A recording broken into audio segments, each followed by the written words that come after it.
നമസ്കാരം നമസ്തേ. സാർ.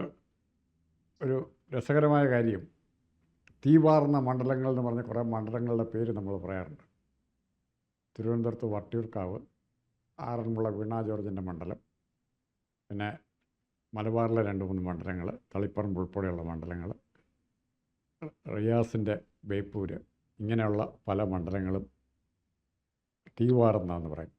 പക്ഷെ ഇപ്പോൾ പുതുതായി എത്തുന്ന എല്ലാ വിശകലനങ്ങളും എത്തുന്നത് ഏറ്റവും കൂടുതൽ തീവാറുന്നത് ആറന്മുള വീണ ജോർജ് മത്സരിക്കുന്ന മണ്ഡലത്തിലാണ്. അതും പ്രത്യേകിച്ചും അബിൻ വർക്കി അവിടെ സ്ഥാനാർത്ഥിയായതിനു ശേഷം. ഇതിൻ്റെ യഥാർത്ഥ വസ്തുത എന്താണെന്ന് സാറിന് അറിയാമായിരിക്കും. സാറ് ഒന്ന് ഞങ്ങളുടെ ശ്രോതാക്കളുമായി പങ്കുവച്ചാൽ നന്നായിരുന്നു.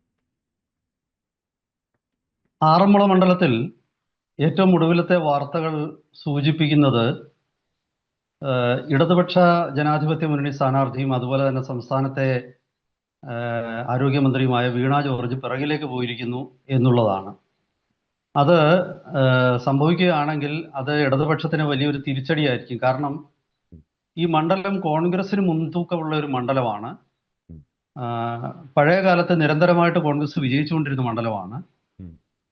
പക്ഷേ ആദ്യമായിട്ട് 2016 വീണ ജോർജ് അന്നത്തെ സിറ്റിംഗ് MLA ആയ ശിവദാസൻ നായരെ പരാജയപ്പെടുത്തിക്കൊണ്ടാണ് നിയമസഭാ അംഗമായത്. പിന്നീട് വീണ്ടും 21 ഇലക്ഷനിലും വീണ ജോർജ് ജയിച്ചു എന്ന് മാത്രമല്ല, അവര് ഭൂരിപക്ഷം വലുതായിട്ട് വർദ്ധിപ്പിച്ചു. അതാണ്. പക്ഷെ ഇപ്രാവശ്യം കഴിഞ്ഞ ഈ 2021 ഗുണം BJP സ്ഥാനാർത്ഥി ബിജു മാത്യു വളരെ ദുർബലനായിരുന്നു എന്നുള്ള ഒരു വസ്തുതയാണ്. കാരണം BJPയുടെ വോട്ട് മുഴുവൻ പിടിച്ചെടുക്കാൻ ബിജു മാത്യുവിന് കഴിഞ്ഞില്ല. അത് ഇടതുപക്ഷ സ്ഥാനാർത്ഥിക്ക് ഗുണമായി. പക്ഷെ ഇപ്രാവശ്യം BJPയെ സംബന്ധിച്ചിടത്തോളം അവരുടെ ഒരു വോട്ടും നഷ്ടപ്പെടുത്തത്തില്ല. കുമ്മനം രാജശേഖരനാണ് BJPയുടെ സ്ഥാനാർത്ഥി. അദ്ദേഹവും വലിയ രീതിയിൽ അവിടെ പ്രചരണം നടത്തുകയാണ്. മണ്ഡലം തോറും എല്ലാ പഞ്ചായത്തുകളിലും അദ്ദേഹത്തിന്റെ പ്രചരണം ശക്തമാണ്. എന്താണ് ചോദിക്കാമെന്ന് ചോദിച്ചോളൂ. ആ ഫാക്ടർ രണ്ട് കൂട്ടരെയും ബാധിക്കില്ല. അബിൻ വർക്കിയെയും വീണ ജോർജിനെയും ബാധിക്കില്ലേ BJP പിടിക്കുന്ന വോട്ട്? അത് ഒരു കൂട്ടരെ മാത്രമായിട്ട് ബാധിക്കുന്നു നമുക്ക് ഏകപക്ഷീയമായിട്ട് പറയാൻ പറ്റും? അല്ല, ഞാൻ അങ്ങനെ പറയുന്നില്ല. പക്ഷേ ഈ കഴിഞ്ഞ തവണ അതിന്റെ ഗുണഭോക്താവായത് വീണ ജോർജാണ്, BJPയുടെ ദുർബല സ്ഥാനാർത്ഥികൾ. അതുകൊണ്ടാണ് ഞാൻ അത് എടുത്തു പറഞ്ഞത്. കാരണം കഴിഞ്ഞ തവണ അത് ആദ്യം വീണ ജോർജും പിന്നെ ശിവദാസൻ നായരും മത്സരിച്ചപ്പോൾ MD രമേശ് ആയിരുന്നു BJP സ്ഥാനാർത്ഥി. MD രമേശ് അന്ന് 37,000-ലധികം വോട്ട് പിടിച്ചു. അതിൽ നിന്ന് BJPക്ക് കിട്ടാവുന്നതിൽ ഏറ്റവും നല്ല സ്ഥാനാർത്ഥികളുള്ള ഒരാളായിരുന്നു ആ സമയത്ത്. പക്ഷേ അതിനേക്കാൾ കൂടുതൽ വോട്ട് അവിടെ പിടിച്ചിട്ടുണ്ട് ലോക്സഭാ ഇലക്ഷനിൽ മണ്ഡലത്തിൽ നിന്നും സുരേന്ദ്രൻ. പത്തനംതിട്ട പിന്നെ BJP മുൻ സംസ്ഥാന അധ്യക്ഷൻ K സുരേന്ദ്രൻ അവിടെ മത്സരിച്ചപ്പോൾ എനിക്ക് തോന്നുന്നു അദ്ദേഹം 40,000-ലധികം വോട്ട് പിടിച്ചു എന്നാണ്. 42,000 വോട്ട് പിടിച്ചു. അപ്പൊ BJPയെ സംബന്ധിച്ച് വലിയ സാധ്യതകളുള്ള മണ്ഡലമാണ്. പിന്നെ ഈ പത്തനംതിട്ട ലോക്സഭാ സീറ്റിലും BJPക്ക് വലിയ വോട്ടുണ്ട്, അതുപോലെ തന്നെ ഈ മണ്ഡലത്തിലുണ്ട്. അപ്പൊ സ്വാഭാവികമായിട്ടും എനിക്ക് തോന്നുന്നത് ഈ കുമ്മനത്തിന്റെ വരവ് BJPക്ക് ഗുണം ചെയ്തു. അത് മാത്രവുമല്ല, വീണ ജോർജിനാണ് അത് പെട്ടെന്ന് അതിന്റെ ഒരു ഇമ്പാക്ട് വന്നതെന്ന് എനിക്ക് തോന്നുന്നു. അബിൻ വർക്കിയുടെ സാധ്യത, അദ്ദേഹം ചെറുപ്പക്കാരനാണെന്നും അദ്ദേഹം ഊർജ്ജസ്വലനാണെന്നും അതുപോലെ തന്നെ അദ്ദേഹത്തിനെതിരെ അങ്ങനെ ആരോപണങ്ങളോ വ്യക്തിപരമായ പ്രശ്നങ്ങളോ ഒന്നുമില്ല, പ്രതിസന്ധികളോ ഒന്നുമില്ല. പക്ഷെ അതേസമയം അദ്ദേഹം ഈ പിന്നെ പത്തനംതിട്ട ജില്ലക്കാരനല്ല, എറണാകുളംകാരനാണ്, കോലഞ്ചേരി സ്വദേശിയാണ്, എറണാകുളം ജില്ലയിലെ. അപ്പം ആ ഒരു പരിമിതിയും അദ്ദേഹത്തിന് അവിടെ ഉണ്ട്. ഞാനിത് രണ്ടും വിശകലനം ചെയ്യുമ്പോൾ നമ്മൾ വസ്തുതകൾ പറയണമല്ലോ. അപ്പം അതാണ് അതിനകത്തിലെ ഒരു ഡ്രോബാക്ക്. പിന്നെ കുമ്മനം രാജശേഖരനും അബിൻ വർക്കിയും പുറത്തുനിന്നുള്ളവരാണ് രണ്ടുപേരും. കുമ്മനം കോട്ടയംകാരനാണ്, പക്ഷെ തൊട്ടടുത്ത സ്ഥലമാണത്. തൊട്ടടുത്ത സ്ഥലമാണത്. പിന്നെ മാത്രമല്ല, ഇദ്ദേഹം വർഷങ്ങളായിട്ട് ഈ ശബരിമല കേന്ദ്രീകരിച്ച് പ്രവർത്തിക്കുന്ന ആളാണ്. കാരണം 1980-കളിലെ നിലയ്ക്കൽ പ്രക്ഷോഭവുമായിട്ട് ബന്ധപ്പെട്ട് ഇദ്ദേഹം അവിടെ വന്ന ആളാണ്. ആ പ്രക്ഷോഭത്തിന് ശേഷം പിന്നീട് അദ്ദേഹത്തിന്റെ പ്രവർത്തന കേന്ദ്രം കോട്ടയം ജില്ലയല്ല, പത്തനംതിട്ടയാണ്. ഈ കുമ്മനം രാജശേഖരൻ ഒരു ആശ്രമം നടത്തുന്നുണ്ട്. ആശ്രമമുണ്ട് അദ്ദേഹത്തിന്, ശബരി ആശ്രമം എന്ന് പറഞ്ഞിട്ട്. അപ്പോൾ ഇതെല്ലാം തന്നെ പത്തനംതിട്ട ജില്ലയിലാണ്. പിന്നെ അത് കഴിഞ്ഞിട്ട് ഈ ഏറ്റവും ഒടുവിൽ ഈ ആറന്മുള നിയോജക മണ്ഡലം കേന്ദ്രീകരിച്ചിട്ടാണ് അദ്ദേഹത്തിന്റെ പിന്നെ ഈ എയർപോർട്ടിനെതിരെയുള്ള സമരത്തിന്റെ നേതൃത്വം കൊടുത്തപ്പോഴും കുമ്മനം ഇവിടെ തന്നെയായിരുന്നു. അവിടെ തന്നെ. അപ്പം മണ്ഡലവുമായിട്ട് വളരെ ബന്ധമുള്ള വ്യക്തിയാണ് കുമ്മനം രാജശേഖരൻ. ഇത് അദ്ദേഹത്തിന് ഒരു അഡ്വാൻറ്റേജാണ്. ഞാൻ ഇനി തിരിച്ച് വീണ ജോർജിലേക്ക്, ഇത് പിന്നെ മണ്ഡലത്തിന്റെ ഒരു സ്വഭാവം പറയാം, അതുപോലെ വീണ ജോർജിലേക്കും തിരിച്ചു വരാം. മണ്ഡലത്തിന്റെ സ്വഭാവം പറയുമ്പം ഈ മണ്ഡലം പത്തനംതിട്ട മുനിസിപ്പാലിറ്റി ആണ് മണ്ഡലത്തിലെ ഏക മുനിസിപ്പാലിറ്റി. പിന്നെ എനിക്ക് തോന്നുന്നു കുളനടയുണ്ട്. കുളനട അതിപ്പം പണ്ട് പഞ്ചായത്തായിരുന്നു, ഇപ്പൊ കുളനട മുനിസിപ്പാലിറ്റി ആണെന്നാണ്. മുനിസിപ്പാലിറ്റിയാണ്. അപ്പോ പത്തനംതിട്ട മുനിസിപ്പാലിറ്റിയാണ്, പണ്ട് തൊട്ടേ മുനിസിപ്പാലിറ്റിയാണ്. അതുപോലെ ബാക്കി ഒരു 11 പഞ്ചായത്തുകളുണ്ട്. കുളനടയും പത്തനംതിട്ടയും മാറ്റി നിർത്തിയാൽ ആറന്മുള, ചെന്നീർക്കര, കോഴഞ്ചേരി, പിന്നെ മല്ലപ്പുഴശ്ശേരി, മെഴുവേലി, നാരങ്ങാനം, ഓമല്ലൂര്, ഇരവിപേരൂര്, കോയിപ്പുറം, തോട്ടപ്പുഴശ്ശേരി എന്നിങ്ങനെ ബാക്കി പഞ്ചായത്തുകൾ, ഈ 11 പഞ്ചായത്തുകൾ ഞാൻ പറഞ്ഞത്. ഈ 11 പഞ്ചായത്തുകളിൽ പലതിലും BJPക്ക് വലിയ സ്വാധീനമുള്ളതുണ്ട്. പക്ഷേ വേറെ ചിലതിൽ വരുമ്പോൾ അവിടെ പിന്നെ ന്യൂനപക്ഷ ക്രിസ്ത്യൻ സ്വാധീനം ഉള്ള പഞ്ചായത്തുകളാണ്. കൺസോൾട്ടേഷനുള്ള ഒരു പഞ്ചായത്തുകളുണ്ട്. ഉദാഹരണത്തിന് ഇരവിപേരൂര്, അതല്ലെങ്കിൽ കോഴഞ്ചേരി, മല്ലപ്പുഴശ്ശേരിയും അതേ സ്വഭാവമുള്ള ഒരു പഞ്ചായത്താണ്. പക്ഷേ അതേസമയം അതല്ലാത്ത കുമ്മനത്തിന് വലിയ സ്വാധീനമുള്ള പഞ്ചായത്തുകളും ധാരാളമുണ്ട്. ഇപ്പം ഓമല്ലൂര്, പിന്നെ കുളനടയിൽ BJP ആയിരുന്നു നേരത്തെ ഭരിച്ചിരുന്നത്. ഇപ്പോഴും അതുപോലെ നാരങ്ങാനത്ത് BJP ആണ് ഭരിക്കുന്നതെന്നാണ് ഞാൻ മനസ്സിലാക്കുന്നത്. അപ്പം ഇങ്ങനെയുള്ള രാഷ്ട്രീയ സ്ഥിതിഗതികൾ അവിടെ ഉണ്ടാകും ഒരു ഭാഗത്ത്. പക്ഷേ ഈ മണ്ഡലത്തിൽ കോൺഗ്രസിന് വലിയ വേരുകളുണ്ട്. ഇപ്പം നമ്മൾ എടുത്തു നോക്കിയാൽ പഴയ കാലത്ത് ഈ ശിവദാസൻ നായർ അദ്ദേഹത്തിന് ജയിക്കാൻ പറ്റിയില്ല. അദ്ദേഹത്തിനെ തോൽപ്പിച്ചാണ് വീണ ജോർജ് ആദ്യമായിട്ട് പിന്നെ MLA ആകുന്നത്. ആദ്യത്തെ മത്സരത്തിൽ വീണ ജോർജ് തോൽപ്പിക്കുന്നത് ശിവദാസൻ നായരെയാണ്. പക്ഷേ അവിടെ പിന്നെ ഒരു പ്രശ്നം എന്ന് വെച്ചാൽ അന്ന് ശിവദാസൻ നായർക്ക് എതിരെ വന്ന ഒരു ഘടകം, അദ്ദേഹം ആറന്മുള ഈ സമരത്തിൽ ഈ ഒരു അഴകൊമ്പൻ നിലപാടെടുത്തു. പ്രത്യേകിച്ച് ഈ പിന്നെ എയർപോർട്ടുകാരെയും വെറുപ്പിക്കേണ്ട, ജനങ്ങളെയും വേണ്ടണം. അത് തന്നെ, അതെ, വേണ്ടണം എന്നുള്ള ആ ഒരു നിലപാട് വന്നതാണ് അവിടെ ഒരു തിരിച്ചടി ആയത് എന്ന് എനിക്ക് തോന്നുന്നു. കാരണം ഈ മണ്ഡലത്തിൽ ഇത്രയധികം സ്വാധീനം ഉണ്ടായിരുന്ന ഒരു വ്യക്തിയാണ്. രണ്ടാമത് അദ്ദേഹം തോക്കുമ്പോൾ, രണ്ടാമത് അദ്ദേഹത്തിനെ തോൽപ്പിക്കുമ്പോൾ വീണയുടെ ഭൂരിപക്ഷം ഏതാണ്ട് 24,000 അല്ല 24,000 അല്ല, ക്ഷമിക്കണം, 20,000. ആദ്യം വെറും 8,000-ഓളം ഭൂരിപക്ഷം, ആദ്യം വെറും 8,000-ഓളം വോട്ടിന്റെ ഭൂരിപക്ഷമേ ഉള്ളായിരുന്നു. അപ്പോ അതിൽ നിന്നും അവർ ഇരട്ടിയിലധികം ഭൂരിപക്ഷത്തിലേക്ക് പോയി രണ്ടാം തവണ. പിന്നെ വീണ ജോർജിന് ഇത് നമ്മളിപ്പം ഏത് മണ്ഡലം എടുത്ത് നോക്കുമ്പോഴും മണ്ഡലത്തിലെ സാമുദായിക സമവാക്യങ്ങള്, സ്ഥാനാർത്ഥികൾക്ക്, അതിൽ വീണയ്ക്ക് ചില അഡ്വാൻറ്റേജ് ഉണ്ടായിരുന്നു. ആദ്യം ഉണ്ടായിരുന്നു. പക്ഷേ അങ്ങനെ മണ്ഡലം വീണയ്ക്ക് അനുകൂലമായ ഘടകമുള്ള മണ്ഡലമല്ല യഥാർത്ഥത്തിൽ. കാരണം അങ്ങനെ നോക്കുവാണെങ്കിൽ BJPക്കാണ്, ഞാനിപ്പോ പച്ചയായി സമുദായം പറയുന്നില്ല, അത് പറയണ്ടെന്ന് വിചാരിച്ചിട്ടാണ്. പറയുന്നോണ്ട് പ്രത്യേക കുഴപ്പമൊന്നുമില്ല, ഇപ്പൊ എല്ലാവരും അത് തന്നെ സംസാരിക്കുന്നത്, എല്ലാവരും അത് തന്നെയാണ് പറയുന്നത്. പക്ഷെ എന്നിരുന്നാലും ഞാൻ അതൊന്ന് തൽക്കാലം ഒന്ന് മറച്ച് വെക്കുകയാണ്. അപ്പോൾ എനിക്ക് തോന്നുന്നത് അങ്ങനെ ഒരു പിന്നെ സഭകൾക്ക് ആധിപത്യമുള്ള മണ്ഡലമൊന്നും അല്ല ആറന്മുള. അത് പലരുടെയും തെറ്റിദ്ധാരണയാണ്. പിന്നെ തിരിച്ചാണ് അവിടുത്തെ പിന്നെ ചരിത്രം. ഈ പണ്ട് കരുണാകരൻ നാം ഓർക്കുന്നുണ്ട്, 2001 കരുണാകരൻ മാലേത്ത് സരളാദേവിയെ അവസാന നിമിഷം അവരെ അവസാന നിമിഷം സ്ഥാനാർത്ഥിയാക്കി, എന്നിട്ടും അവർ ജയിച്ചു. മാലേത്ത് സരളാദേവി. ഞാൻ മനസ്സിലാക്കുന്ന അവിടുത്തെ തകർച്ചയുടെ അടിസ്ഥാനം എന്ന് പറഞ്ഞാൽ A ഗ്രൂപ്പും I ഗ്രൂപ്പുമായിട്ടുള്ള മാലേത്ത് സരളാദേവി ഒരു വശത്തെ, ശിവദാസൻ നായർ ഇപ്പറേ, ഫിലിപ്പോസ് തോമസ് അപ്പുറേ, അങ്ങനെ പല തരത്തിലുള്ള തമ്മിത്തല്ല് വന്നാണ് ഇത് തകർന്നത്. കോൺഗ്രസിൻ്റെ സ്ട്രക്ചർ, സംഘടനാപരമായ അടിത്തറ തകർന്നത് കൊണ്ടാണ് വീണയ്ക്ക് അത്ര അഡ്വാൻറ്റേജ് കിട്ടുന്ന എൻ്റെ ഒരു ഒബ്സർവേഷൻ. അല്ല, അത് ശരിയാണ്, എനിക്കറിയാതെ. കാരണം ഈ ശിവദാസൻ നായർ ഒരു കടുത്ത എ ഗ്രൂപ്പുകാരനായിരുന്നു. ഉം. മാലയത്തും ഒക്കെ ഐ ഗ്രൂപ്പിന്റെ ആൾക്കാരാണ്. ഉം. അപ്പൊ മണ്ഡലത്തിൽ ഐ ഗ്രൂപ്പിന് നല്ല വേരുകളുണ്ട്. ഈ ഉം. പീലിപ്പോസ് തോമസ് ഇപ്പൊ അദ്ദേഹം ഇടതുപക്ഷത്താണല്ലോ ഇല്ലേ? അടുത്ത വർഷം പീലിപ്പോസ് തോമസ് കോൺഗ്രസിൽ നിന്ന് വിട്ടുപോയി. കോൺഗ്രസിന് പോയി. ഏഹ് ഉം. കോൺഗ്രസിൽ നിന്ന് വിട്ടുപോയി. പണ്ട് DCC പ്രസിഡന്റ് ആയിരുന്ന ഒരു വ്യക്തിയാണ്. ഉം. പീലിപ്പോസ് തോമസിനെ എനിക്ക് വ്യക്തിപരമായിട്ട് അറിയാം. പീലിപ്പോസ് തോമസ് നല്ലോണം വായിച്ചറിവുള്ള ഒരു വ്യക്തിയാണ്. ഉം. നല്ല ഈ സാമ്പത്തിക കാര്യങ്ങൾ ഒക്കെ വളരെ കൃത്യമായിട്ട് നമ്മളുമായിട്ട് സംസാരിച്ചാൽ അതിൽ പലപ്പോഴും ഇപ്പം പത്രപ്രവർത്തകൻ എന്ന് പറഞ്ഞാൽ ഞാൻ അവിടെ കുറച്ച് ആള് പത്തനംതിട്ട ജില്ലയിൽ 1999 ശേഷം ഞാൻ അവിടെ ഇന്ത്യൻ എക്സ്പ്രസിന്റെ ജില്ലാ ലേഖനായിട്ട് കുറച്ച് നാൾ ജോലി ചെയ്തതാണ്.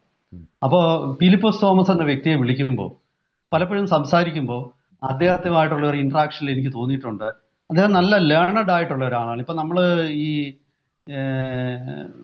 ജോൺ ഉണ്ടല്ലോ, തിരുവനന്തപുരത്തെ കോൺഗ്രസിന്റെ സ്ഥാനാർത്ഥി, അദ്ദേഹത്തിന്റെ മുഴുവൻ പേരെന്താണ്?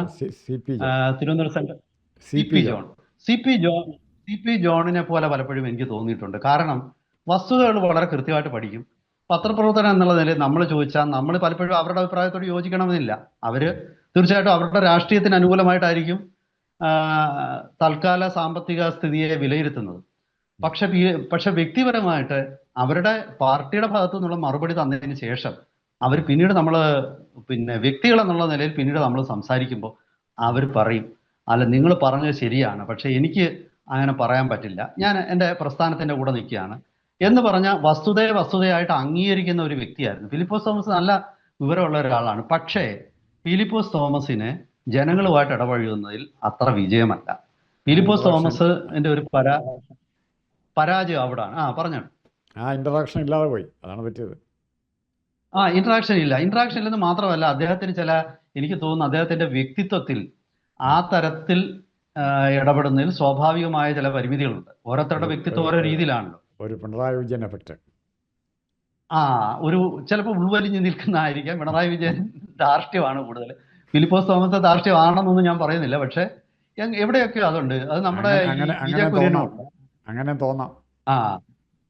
അപ്പം ഈ ഒരു ഘടകങ്ങളൊക്കെ അവിടെ കിടന്നതുകൊണ്ട് സ്വാഭാവികമായിട്ടും അദ്ദേഹത്തിന് രാഷ്ട്രീയത്തിൽ വേണ്ടത്ര ശോഭിക്കാൻ പറ്റിയില്ല. പത്തനംതിട്ട DCC പ്രസിഡന്റ് എന്നുള്ള ഒരു പദവിക്ക് അപ്പുറത്തേക്കൊന്നും വലിയ രാഷ്ട്രീയ നേട്ടം ഉണ്ടാക്കാൻ പറ്റിയില്ല. പക്ഷേ പത്തനംതിട്ടയിൽ നിന്നും ഒരു ഉയർന്ന നേതാവായിട്ട് കേരളത്തിലെ കോൺഗ്രസിന്റെ ഒന്നാം നിര നേതാവായിട്ട് വരേണ്ട ആളായിരുന്നു. അതുപോലെ വീണ ഒരു സെക്കൻഡ് സാർ, അവിടെ നമ്മുടെ കോൺഗ്രസിന്റെ പല നേതാക്കന്മാർക്കും പറ്റുന്നത് ഈ നേതൃത്വം കൂടുമ്പോൾ ഫിലിപ്പോസ് തോമസ് ഉള്ളപ്പോൾ അതിന്റെ തലയ്ക്ക് മുകളിൽ ആക്കാനയുടെ ആശീർവാദത്തോടെ PJ കുര്യനുണ്ട്. PJ കുര്യനേക്കാൾ വളരെ അദ്ദേഹത്തിന് പറ്റില്ല, ഒരിക്കലും പറ്റില്ല, അവസരം കിട്ടില്ല. അതില്ല. അത് പിന്നെ PJ കുര്യൻ എന്നല്ലോ, കുര്യൻ സാർ എന്നാണല്ലോ എല്ലാവരും വിളിക്കുന്നത്. അപ്പൊ മാണി സാറ്. പിന്നെ PJ കുര്യൻ ഒരു കാര്യമുണ്ട്, അദ്ദേഹം കോഴഞ്ചേരി മർത്തോമ കോളേജിലെ പ്രൊഫസറായിരുന്നു. അപ്പൊ ആ അർത്ഥത്തിലായിരിക്കാം PJ കുര്യൻ സാറായത്. അപ്പം അതൊക്കെ അവിടെ നിൽക്കട്ടെ. പക്ഷെ എന്നാലും എനിക്ക് തോന്നുന്നത് ഈ പറയുന്ന ഗ്രൂപ്പിസത്തിന്റെ ഒരു അതിപ്രസരം, ഈ വ്യക്തിഗത താല്പര്യങ്ങളുടെ ഒരു അതിപ്രസരം കോൺഗ്രസിന്റെ സംഘടനയെ അവിടെ ബാധിച്ചു.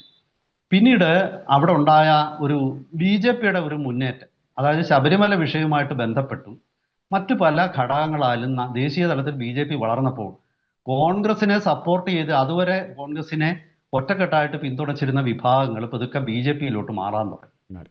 അപ്പോൾ ആറന്മുള എടുത്തു കഴിഞ്ഞാൽ ഈ സത്യസന്ധമായി വിലയിരുത്തിയാൽ ഡെമോഗ്രഫി കോൺഗ്രസിനും അനുകൂലമല്ല. കാരണം ഇപ്രാവശ്യം സംഭവിച്ചിരിക്കുന്നത് ഒരേ ഗ്രൂപ്പിൽ നിന്നുള്ള 2 സ്ഥാനാർത്ഥികളാണ് UDFനും LDFനും. അപ്പൊ ഡെമോഗ്രഫി എനിക്ക് തോന്നുന്നില്ല കോൺഗ്രസിന് അനുകൂലമാണെന്ന്. പക്ഷെ അബിൻ വർക്കിക്ക് നല്ല ഒരു ഇമേജ് ഉണ്ട് എന്നുള്ളത് ഞാൻ മറക്കുന്നുമില്ല. കാരണം അബിൻ വർക്കി ഒരു വിവാദത്തിൽ ചെന്നുപെടുകയോ അങ്ങനെയൊന്നും ചെയ്തിട്ടില്ല. ഫൈറ്ററാണ്, നല്ലതായിട്ട് സംഭാഷണം നടത്തും, നല്ല കമ്മ്യൂണിക്കേറ്ററാണ്. ഇപ്പൊ ഞാൻ ഈ അടുത്ത സമയത്ത് തന്നെ വീണ ജോർജുമായിട്ടുള്ള ഒരു ചർച്ച, പിന്നെ അതിന്റെ വീഡിയോ കാണുന്നുണ്ട്. വളരെ നന്നായിട്ട് അബിൻ വർക്കി മറുപടി കൊടുക്കുന്നുണ്ട്. വീണ പെട്ടെന്ന് മിണ്ടാതാകുന്നുമുണ്ട്.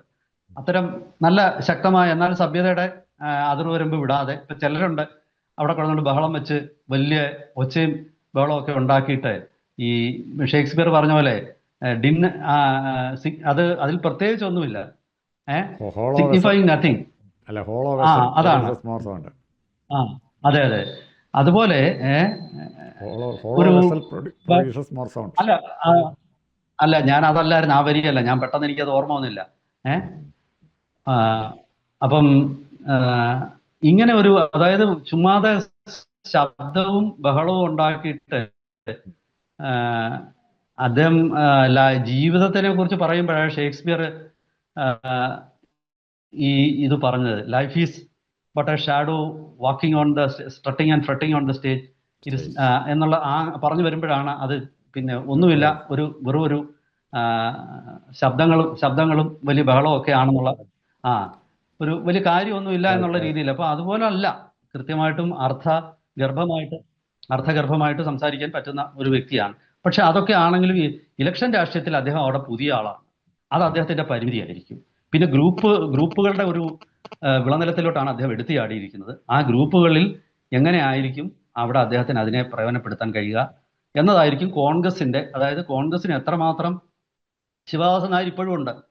ഇപ്പോഴും ഹേൽ ആൻഡ് ഹേർട്ടി എന്ന് പറയുന്ന പോലെ അവിടെ നല്ല കരുത്തനായിട്ട് ശിവദാസൻ നായർ ഇപ്പോഴും ഉണ്ട്. ആരോഗ്യമൊന്നും പോയിട്ടില്ല. നമ്മുടെ എല്ലാ കുത്തിത്തിരിപ്പിനും പ്രാപ്തനായിട്ട് തന്നെയുണ്ട്. ഞാൻ അത്രത്തോളം തൽക്കാലം പറഞ്ഞില്ല എന്നുള്ളതേ ഉള്ളൂ. മാലയത്ത് സരള ചേച്ചിയും അവിടെ കുഴപ്പമില്ലാതെ ഇപ്പോഴും ഉണ്ട്. വയസ്സ് ഒത്തിരി ആയെങ്കിലും അവരും അവിടെ ജീവിച്ചിരിപ്പുണ്ട്. അവരാരും ദ്രോഹിക്കാൻ പോവുകയില്ല. അങ്ങനത്തെ ഒരു പ്രകൃതമില്ല അവരുടെ കുടുംബത്തിന്. പക്ഷേ അവിടെ വലിയ വോട്ട് ബാങ്ക് ഉള്ള ഒരു കുടുംബമാണ്. അത് അവരുടെ അമ്മാവൻ അവിടുത്തെ ആദ്യത്തെ MLA, ആദ്യത്തെ അല്ല അതിനുശേഷം വന്ന MLA ഗോപിനാഥപിള്ള. അതെ, മാലയത്ത് ഗോപിനാഥൻ നായർ. അതെ. അദ്ദേഹം ഒരു കരുത്തനായ വ്യക്തിയായിരുന്നു. അപ്പൊ അവരുടെ കുടുംബത്തിന് ഞാൻ മനസ്സിലാക്കുന്ന വലിയ വേരുകളുള്ള കുടുംബമാണ്. മണ്ഡലത്തിൽ നല്ലൊരു നമ്പറുണ്ട് ആദ്യം അവരുടെ ബന്ധുക്കളൊക്കെ. അപ്പം ഇങ്ങനെയൊക്കെയുള്ള സാഹചര്യങ്ങളുണ്ട് അവിടെ. അത് ആർക്ക് അനുകൂലപ്പെടും എന്നുള്ളതാണ്. പിന്നെ ഞാൻ ഒന്ന് രണ്ട് അടിസ്ഥാന ഘടകങ്ങൾ, നമ്മൾ ഒരുപാട് കാര്യങ്ങൾ പറഞ്ഞിങ്ങനെ പോയതുകൊണ്ട് ഒന്ന് രണ്ട് കാര്യങ്ങൾ പറഞ്ഞ് നമ്മുടെ സമയം തീർന്നു. മെസ്സേജ് വന്നിരിക്കുന്നു. അപ്പോൾ ഞാൻ പറഞ്ഞു കഴിഞ്ഞാൽ അവിടെ ഈ പറയുന്ന പള്ളിയോട സംഘങ്ങൾ, അതുപോലെ അവിടെ ഒരുപാട് ക്ഷേത്രങ്ങൾ, ഇതൊക്കെ അവിടുത്തെ വോട്ട് നിർണ്ണയിക്കുന്ന ഘടകങ്ങളിലൊന്നാണ്. പിന്നെ വർക്ക് എങ്ങനെയാണ് അതുപോലെ ഇരിക്കും. സത്യത്തിൽ കുമ്മനം രാജശേഖരനും അവിടെ വ്യക്തമായ ഒരു ചാൻസ് ഉണ്ട്, അബിൻ വർക്കിക്കും ചാൻസ് ഉണ്ട്. പക്ഷേ ഞാൻ മനസ്സിലാക്കുന്നത് അവസാനം വീണ ജോർജ് പിറകോട്ട് പോയിക്കൊണ്ടിരിക്കുകയാണ് എന്നുള്ളതാണ്. ആ വള്ളം പിറകോട്ടാണ് ഇപ്പൊ തുഴഞ്ഞു പോകുന്നതെന്നാണ്. പിന്നെ വീണ ജോർജിന്റെ വള്ളപ്പാടുകൾക്ക് പിറകിലാണെന്നൊന്നും ഞാൻ പറയുന്നില്ല. പക്ഷേ അതൊരു അല്പം പിറകിലാകുന്ന ഒരു സ്ഥിതിയാണ് ഈ മത്സരത്തിൽ കാണുന്നത്. അവിടെ ഞാനീ പറഞ്ഞ കൃത്യമായ വർക്കിലേക്ക്, കാരണം CPM-ന്റെ മണ്ഡലമല്ല, കമ്മ്യൂണിസ്റ്റ് മണ്ഡലമല്ല. പക്ഷേ ഒരിക്കൽ KC രാജഗോപാൽ ജയിച്ചു എന്ന് എനിക്ക് തോന്നുന്നു. KC ജയിച്ചിട്ടുണ്ട്. അല്ല, പത്മകുമാർ ജയിച്ചിട്ടുണ്ട്. നമ്മുടെ ദേവസ്വം ബോർഡ് പത്മകുമാർ നിന്നിട്ടുണ്ട്. പത്മകുമാർ അവിടുത്തുകാരനാണ്. പക്ഷെ കോന്നിന്നാണോ ജയിച്ചത്, ഞാൻ ഈ മണ്ഡലത്തിന്റെ പഴയ കാര്യങ്ങളൊന്നും കൃത്യമായിട്ട് ഞാൻ അങ്ങോട്ട് ഓർക്കുന്നില്ല. പക്ഷേ KC രാജഗോപാൽ അവിടെ മത്സരിച്ചിട്ടുണ്ടെന്നുള്ളത് എനിക്കറിയാം. CPM-ന്റെ മണ്ഡലമല്ല എന്നുള്ളത് വളരെ വ്യക്തമാണ്, വളരെ കൃത്യമായിട്ട് നമുക്ക് പറയാം. CPM-ന്റെ മണ്ഡലമല്ല.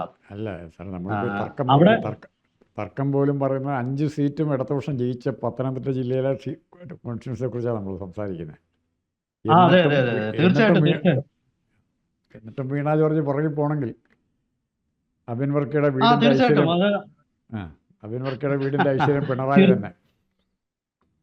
അല്ല, തീർച്ചയായിട്ടും. കാരണം പിണറായിയുടെ ഒരു ഭരണത്തിനെതിരായിട്ടുള്ള ഒരു വികാരം അവിടെ പിന്നെ നിറഞ്ഞു നിൽക്കുന്നുണ്ട് എന്നുള്ള കാര്യത്തിൽ ഒരു സംശയവുമില്ല. പിന്നെ ഈ തെരഞ്ഞെടുപ്പിൽ തോറ്റാൽ എനിക്ക് വീണ വീണ്ടും രാഷ്ട്രീയത്തിൽ നിൽക്കുമോ എന്ന് എനിക്ക് സംശയമാണ്. തെരഞ്ഞെടുപ്പ് കുമ്മനത്തിനെ സംബന്ധിച്ച എനിക്ക് തോന്നുന്നു അദ്ദേഹത്തിന്റെ ഒരു അവസാന പോരാട്ടമായിരിക്കും എന്നാണ് എനിക്ക് തോന്നുന്നത്. അദ്ദേഹത്തിന് 70 വയസ്സൊക്കെ കാണുമെന്നാണ് എൻ്റെ ഒരു വിശ്വാസം. ഈ 70 കഴിഞ്ഞാണ്. അപ്പം പിന്നീട് പിന്നെ രാഷ്ട്രീയ തുടർച്ച ഉള്ള ആൾ അബിൻ വർക്കിയാണ്. കുമ്മനത്തിന് ഇപ്രാവശ്യം വിജയിക്കാനായില്ലെങ്കിൽ അദ്ദേഹവും രാഷ്ട്രീയത്തിൽ നിന്ന് പിന്നെ എനിക്ക് തോന്നുന്നില്ല വീണ്ടും രാഷ്ട്രീയത്തിൽ മുന്നോട്ട് പോകുമെന്ന്. എന്തായാലും ശരി, അതിഗംഭീരമായ മത്സരമാണ് അവിടെ നടക്കുന്നത്. BJP അതിന്റെ സർവ്വ കഴിവ് അവിടെ പ്രയോഗിച്ച് അവിടെ പിന്നെ വോട്ട് പിടിക്കുന്നുണ്ട്. എന്തായാലും ശരി, നമുക്ക് കാണാൻ പറഞ്ഞോളൂ. വീണ ജോർജിനും നികേഷിനും ഒക്കെ കൂടെ ചേർന്നൊരു പുതിയ ചാനൽ തുടങ്ങാനുള്ള അവസരം ചിലപ്പോൾ ഉണ്ടാവും. അത് ശരിയാ. ഏതായാലും മാധ്യമ ലോകത്തിന് അതൊരു മുതൽക്കൂട്ടാവട്ടെ എന്ന് നമുക്ക് മുതൽക്കൂട്ടാവട്ടെ. പ്രതീക്ഷിക്കാം. ശരി ശരി നന്ദി. തീർച്ചയായിട്ടും.